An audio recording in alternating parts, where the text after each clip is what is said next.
Y esta pandemia nos hace ver lo vulnerable que somos. Somos tan vulnerables a la zoonosis que a mí no me extrañaría que en unos meses venga otro virus que salta de un animal silvestre y encima del COVID-19 tengamos otra pandemia.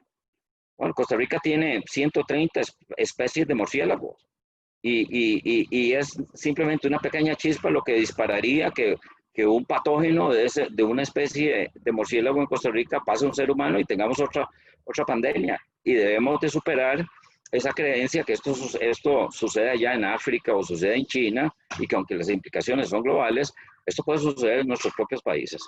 Por lo tanto, el tema de la pandemia no solamente tiene que ordenarnos en principios y fundamentos en esa relación del ser humano con la naturaleza, sino que tiene que ayudarnos a 4 cosas que son tremendamente importantes para hacernos mucho más resilientes a futuras pandemias.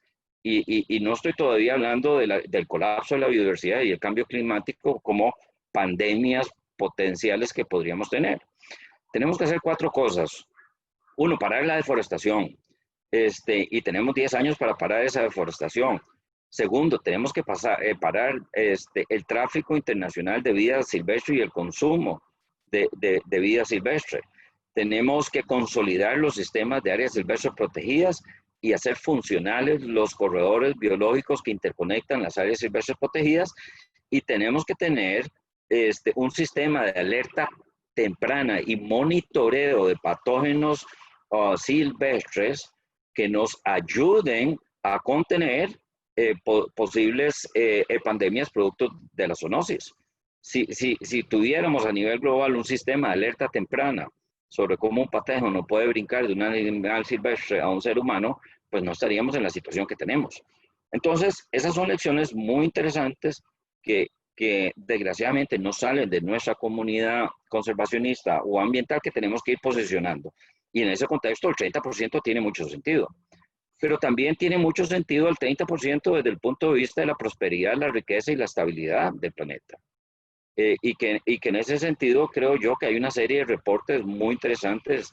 La campaña por la naturaleza nos da un reporte donde nos dice que por cada dólar que invertamos en ese 30% va a haber un retorno de $5 y que eso hay que saber cómo manejarlo, porque aquí el reto no es convencer a las autoridades ambientales y de conservación de nuestros gobiernos para ir al 30%, sino es al gobierno interno y a la sociedad. Y en ese sentido, una gran cantidad de retos importantes.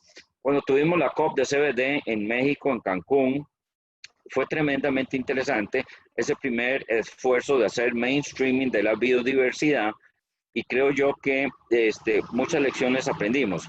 Y creo yo que el mainstreaming se hace no necesariamente de arriba hacia abajo o a través de una mejor planificación sectorial, sino ligando con las fallas del mercado y los problemas económicos, donde, aun cuando reconocemos los beneficios no monetarios de la naturaleza, siempre los políticos lo dejan para un segundo plano.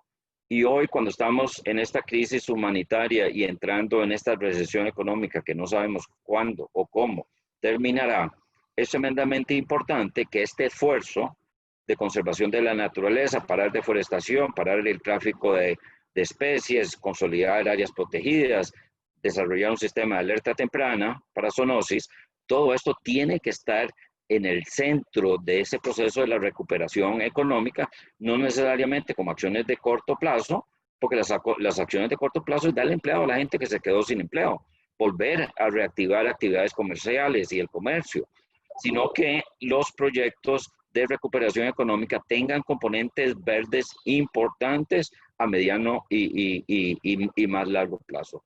Así que esos son elementos que me parece, Fernando, que son tremendamente importantes y tenemos nosotros la tarea de no solamente dar el liderazgo dentro de las negociaciones de la CBD, sino a lo interno de nuestros países de ir posicionando este tema, porque en Latinoamérica vemos el tema de la zoonosis, la pandemia y otras cosas como lejano, abstracto y en el futuro.